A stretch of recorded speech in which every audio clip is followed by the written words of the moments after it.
कहती हैं कि भाई हम आपके साथ नहीं चल सकते क्योंकि हमारा वोट जो है आपको तो मिल जाता है लेकिन आपका वोट हमारी तरफ नहीं आता, इसलिए हम आपके साथ में गठबंधन तोड़ते हैं, नहीं करेंगे। लेकिन ये बात 2022 में पता चलती है जब विधानसभा के चुनाव होते हैं, एक तो चंद्रशेखर आजाद भी लगातार अपने आप को लोकसभा चुनाव से लेकर विधानसभा चुनाव होने से पहले समाजवादी पार्टी के मुखिया अखिलेश यादव की पूरी कोशिश रही है कि एक तरफ कांग्रेस पार्टी है तो दूसरी तरफ बहुजन समाज पार्टी उनके साथ आ जाए। लेकिन बहुजन समाज पार्टी की सुप्रीमो मायावती एक ऐसे तेवर में नजर आ रही हैं कि वो किसी के साथ भी गठबंधन नहीं करना चाहती हैं और अब तो बड़ा मुद्दा समाजवादी पार्टी पर उठाती हुई उन्हें घेर रही है। एक ऐसा मुद्दा जिसको समाजवादी पार्टी ये दिखाने की कोशिश कर रही है कि वो सभी वर्गों को साथ लेकर चलना चाहती है, लेकिन बसपा सुप्रीमो मायावती ने आईना दिखाया कि अब वो उन लोगों को साथ लेकर नहीं चलना चाहते हैं अखिलेश यादव, जिनके तहत वो राजनीति करते रहे, बल्कि अपनी राजनीति में बदलाव कर रहे हैं। ऐसा क्यों?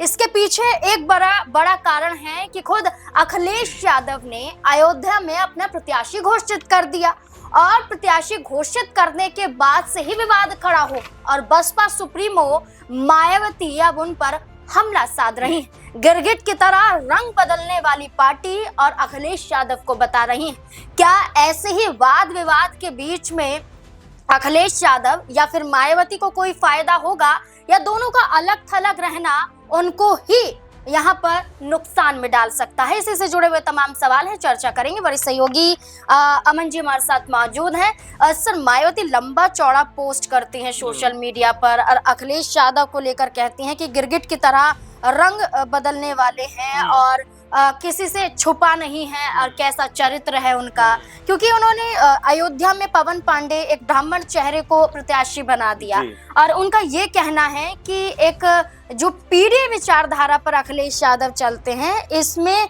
पी का मतलब पिछड़ा होता है, लेकिन अब पी का मतलब यहाँ पर पंडित है।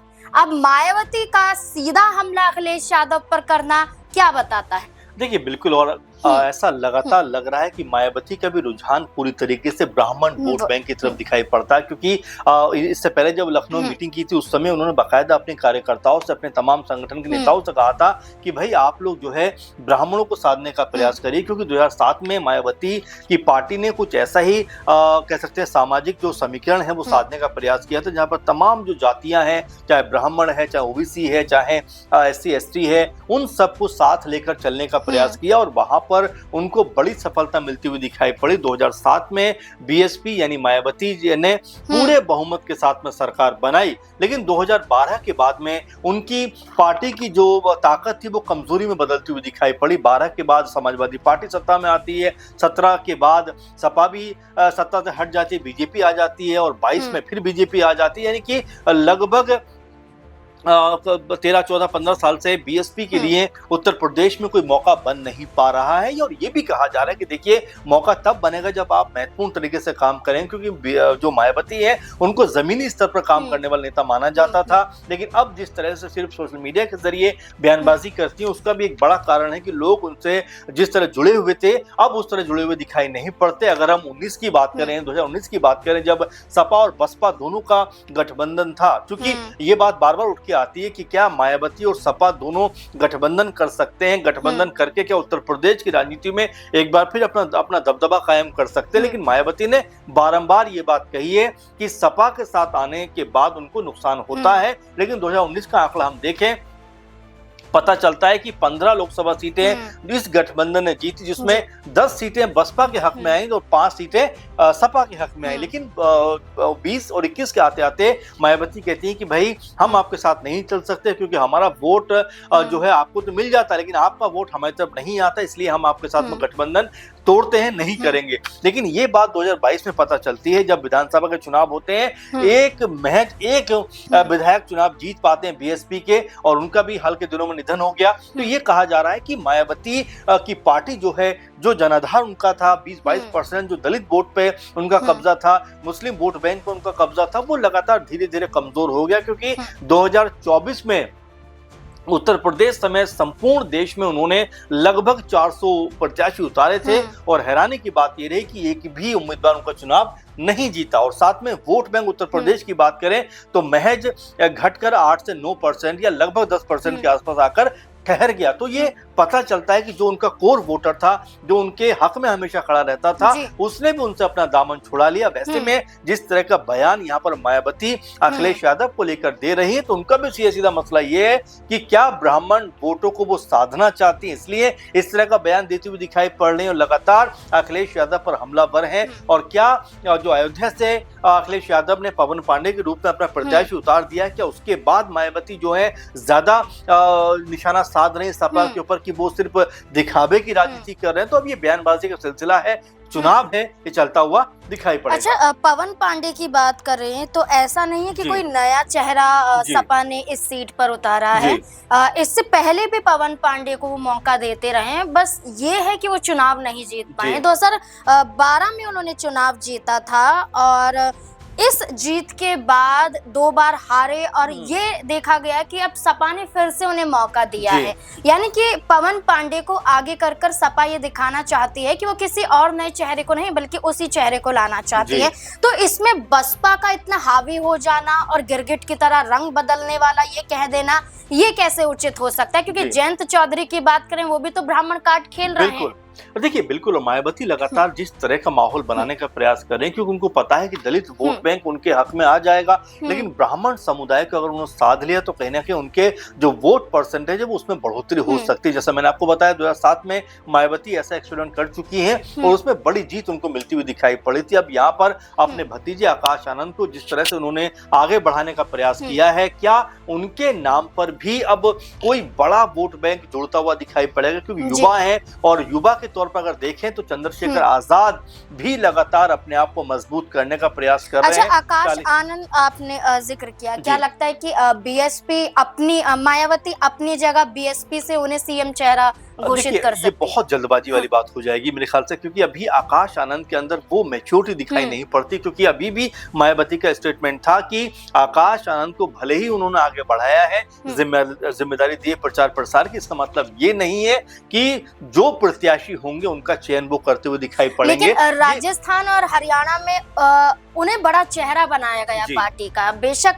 प्रचारक के रूप में नजर आए, लेकिन बड़ा चेहरा वो रहे। बिल्कुल बड़ा चेहरा बने, लेकिन उनको चेहरे के तौर पर से हटा भी दिया, ये भी मायावती ने किया। तो ऐसे में अभी जो जिम्मेदारी होती है, और सबसे बड़ी बात की ये बात खुद आकाश आनंद ने कही थी जब चंद्रशेखर आजाद 2024 का चुनाव लड़ रहे थे कि उन्होंने एक भी चुनाव नहीं जीता है, तो ऐसे में बड़े नेता कैसे बन सकते। अब ये बात आकाश आनंद पर आती है कि अभी तक चुनाव में वो सफलता हासिल नहीं कर पाए हैं और खुद चुनाव में उतर कर क्या वो जीत दर्ज कर पाएंगे, ये बड़ा सवाल बन जाता है। क्योंकि जब बड़े नेता आप तब बनते हो जब सदन में आप जाते हो, आवाज बुलंद करते हो, पूरा राज्य आपको देखता है। क्योंकि आप देखेंगे चंद्रशेखर आजाद को तो संसद में जिस तरह से बोलते हैं, उसके बाद उनकी छवि जो है और ज्यादा मजबूत होती हुई दिखाई पड़ रही। दतिया चुनाव इसका बेस्ट एग्जांपल आप देख सकते हैं, जहां पर कोई तीसरी पार्टी दूर दूर तक दिखाई नहीं पड़ती थी। वहां पर तकरीबन 22-23 हजार वोट मिलना और नंबर 3 पर आना, ये बताता है कि देखिए अब उनका चेहरा जो है वो मजबूत होता हुआ दिखाई पड़ता है। लेकिन आकाश आनंद के साथ में कहानी यहाँ पर उल्टी दिखाई पड़ती है कि जब उन्होंने बोलना शुरू किया, मायावती ने कहा कि चुप जाइए, आप मत बोलिए,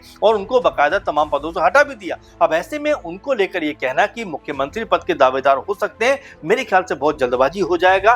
क्योंकि अभी उनको अपने आप को प्रूफ करना है और 2027 का चुनाव जो होगा वो मायावती बेशक एक बड़ी नेता रही है, लेकिन 10-12 साल से उनका वो कद दिखाई नहीं पड़ा है जिसके लिए वो जानी जाती है। अगर उस वोट बैंक में बढ़ोतरी हो पाई और कुछ सीटें अगर मायावती या बसपा के हक में आ पाई, तो ऐसा लगेगा कि एक बार फिर से बसपा अपने आप को रीएस्टैब्लिश करने में कामयाब रही, नहीं तो कोई बड़ा फायदा होता हुआ दिखाई नहीं पड़ेगा। एक और सवाल ये है, ये भी एक कयास ही है कि अगर बीएसपी चाहती है कि वो किसी से गठबंधन ना करे, और बीएसपी ब्राह्मण वर्ग को भी लेकर चल रही है, दलित को भी लेकर चल रही है, मुस्लिम को भी लेकर चल रही है, सभी वर्गों को लेकर चल रही है, और ये तक कहा जा रहा है कि अखिलेश को गिरगिट कह रही है तो दलित विरोधी चंद्रशेखर आजाद को कह रही हैं, और कांग्रेस के कुछ सांसद पहुंचते हैं तो उनके लिए भी दरवाजे बंद कर देती हैं।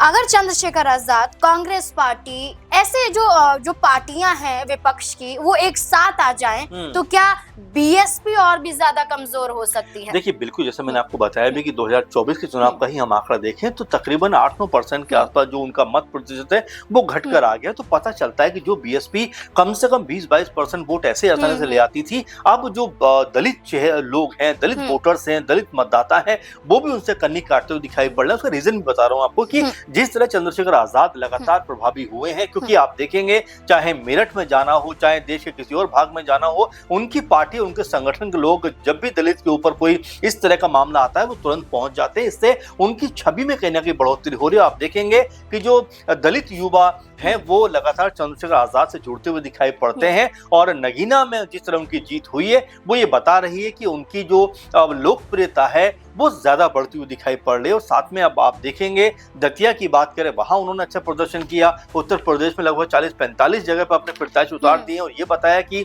कितनी मजबूत तैयारी उनकी। हालांकि जीतेंगे नहीं जीतेंगे बात की बात है, लेकिन कम से कम अब उनके पास इतने चेहरे हैं कि वो उन चेहरों का इस्तेमाल चुनाव में कर सकते हैं। तो बिल्कुल ये स्पष्ट हो जाता है कि चंद्रशेखर आजाद एक बड़ा माहौल क्रिएट कर रहे हैं। और वहीं आकाश आनंद के बारे में जो आपने कहा था, वो माहौल क्रिएट करने में कहीं ना कहीं असफल साबित हो रहा है। अब उनको अपने आप को साबित करना पड़ेगा और जो खोया हुआ विश्वास है वोटर्स का वो दोबारा जीतना पड़ेगा। वैसे में क्या कामयाब हो पाएंगे? क्या मायावती का उतरना बसपा को एक संजीवनी की तरह दोबारा खड़ा करने में जो सहयोग कर पाएगा, और क्या आकाश आनंद की भूमिका एक बड़ी बनती हुई दिखाई पड़ेगी, ये आने वाले चुनाव में तय होता हुआ दिखाई पड़ेगा। बिल्कुल, हमेशा से बीएसपी को लेकर ये कहा गया है कि अगर आप गठबंधन में हैं तो आपको फायदा मिला है, बल्कि आपको घाटा नहीं हुआ है। लेकिन मायावती हमेशा से ये मानती है कि वो गठबंधन में आती है तो उनकी बजाय जो गठबंधन में दूसरी पार्टी है उससे फायदा होता है, तभी सपा पर बार बार वो आरोप लगाती हैं। लेकिन आप ये देखिए कि 2017 में साथ में चुनाव, और साथ में चुनाव के साथ साथ हम बात करें माफ कीजिएगा, दोनों अलग अलग यहाँ पर चुनाव लड़े थे। और वहीं 19 की बात करें लोकसभा की तो साथ में आए थे, और फिर हम 22 की बात करें विधानसभा की तो फिर अलग अलग हो जाते हैं। तो ये प्रभाव देखने को मिलता है कि बीएसपी के लिए जरूरी है कि किसी पार्टी का साथ उन्हें मिले, लेकिन वो चाहती हैं कि वो अकेले अपने दम पर जीतें। अब ये देखना होगा कि क्या वाकई 27 के चुनाव में अकेले अपने दम पर बीएसपी कुछ करिश्मा कर पाती है या फिर नहीं। आपको क्या लगता है मायावती के विचार को लेकर, उनके फैसले को लेकर, और जिस तरह से अखिलेश यादव को गिरगिट बता रही हैं, चंद्रशेखर आजाद को दलित विरोधी बता रही हैं, क्या उनके बयान उन पर ही हावी हो सकते हैं?